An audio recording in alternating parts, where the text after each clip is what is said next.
Hey everyone, Jennifer Lee Chan here from NBC Sports Bay Area. It is San Francisco. It is Sunday morning. I go on a red eye to Indianapolis tonight, but just enjoyed some of the city today.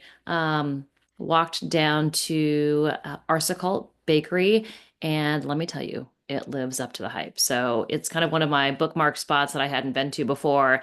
The croissants are ridiculous. Had family dinner with my dad for his 84th birthday last night at RNG Lounge. And if you haven't been there, try out the Chinese food there.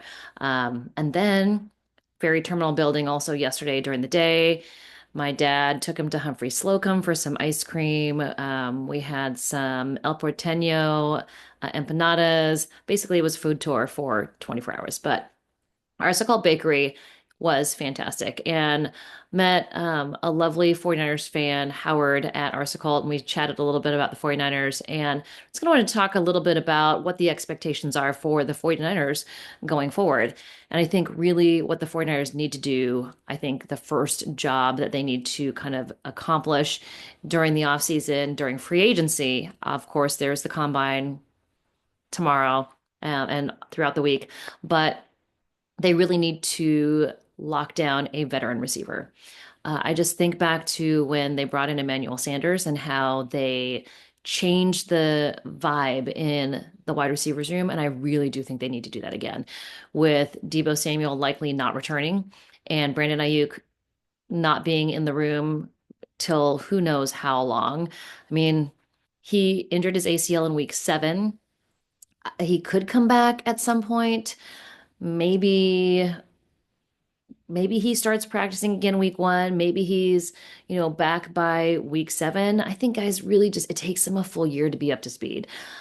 As much as I think Brandon Ayuk is young and he's going to come back, I just don't know how much you can count on a guy who has been out for an entire year. I mean, he hasn't played football since week 7 of 2024. So, as much as I do think Brandon Ayuk makes a full recovery, I don't know how soon he's going to be able to do it. So he may surprise all of us and he may come back earlier than week 7 and be 100%.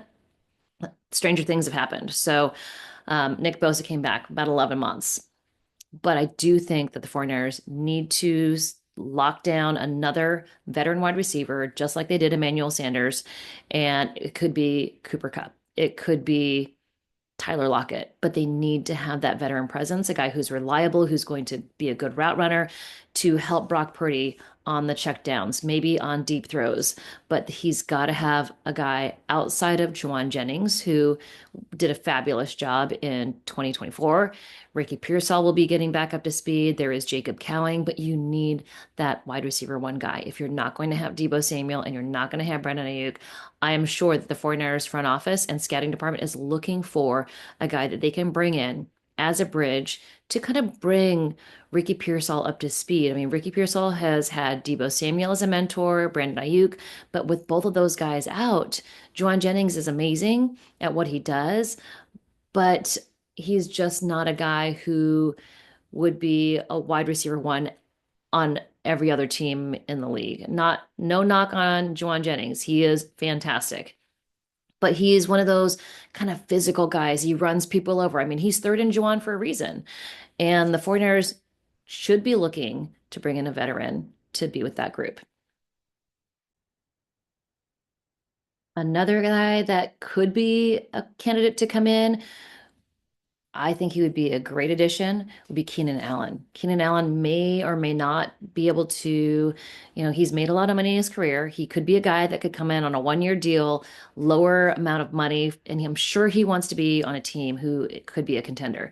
So the top wide receivers in 2025, unrestricted free agents, Stephon Diggs, I think he's going to be too expensive. T. Higgins, I think he's going to be too expensive. But Keenan Allen is a guy who is a little bit later in his career. He could come in for a 1 year deal just because he wants to be on a team that is a contender. There's Chris Godwin, there's Amari Cooper. I think those guys might be a little bit more expensive. Um, Outside of that, there's Deontay Johnson.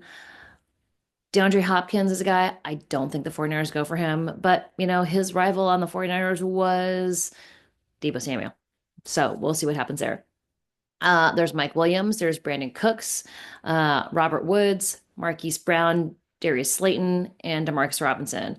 KJ Osborne, Nelson Aguilar, those are guys that the 49ers could look to bring in to really solidify that wide receiver group for the first half of the season.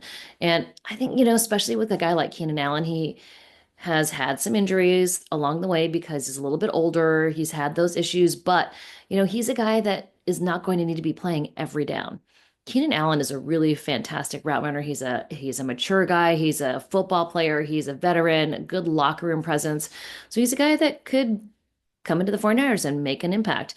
He actually went to USC's pro day last year when Caleb Williams was doing his pro day. He was out there. It was a every scout from, there were scouts from every team, all 32, even if they weren't looking at Caleb Williams, they were looking at other people. But Keenan Allen made sure that he was out there supporting Caleb Williams because he thought that he was going to go to the Chicago Bears where Keenan Allen was, so offering support. So he's one of those guys that kind of goes, doesn't just do his job. He goes out and beyond to bridge those relationships, develop them, and bond with his future quarterback. So Keenan Allen is a guy that could be someone who comes in and, kind of lifts up that wide receiver group. Outside of that, I do think that the 49ers do go defensive line, if not the first pick that they have, which is number 11, but maybe in the second round. They've got to get a defensive tackle with Javon Hargrave not coming back or maybe coming back, but they're not sure. But that interior of the defensive line needs to be shored up. That's where they need to build, or maybe a pass rusher. But Daniel Jeremiah, during his conference call, said that this class of defensive tackles deep into the second round, maybe even into the third. So first and second day of the draft, defensive tackles, defensive edge rushers, that's where you're going to be able to take them. So that's my little update from San Francisco heading to Indianapolis. Follow on Instagram, on Threads, on Blue Sky, on X, Twitter, whatever you want to call it. Everything is Jennifer Lee Chan, and obviously here on YouTube. Again, if you haven't dropped a comment on your favorite college player that you think would look great in the 49ers Cardinal and Gold, please leave it in the comments, and I'll be chatting with you soon. All right. Hope you all are well. Have a fantastic rest of the weekend, and we'll talk soon.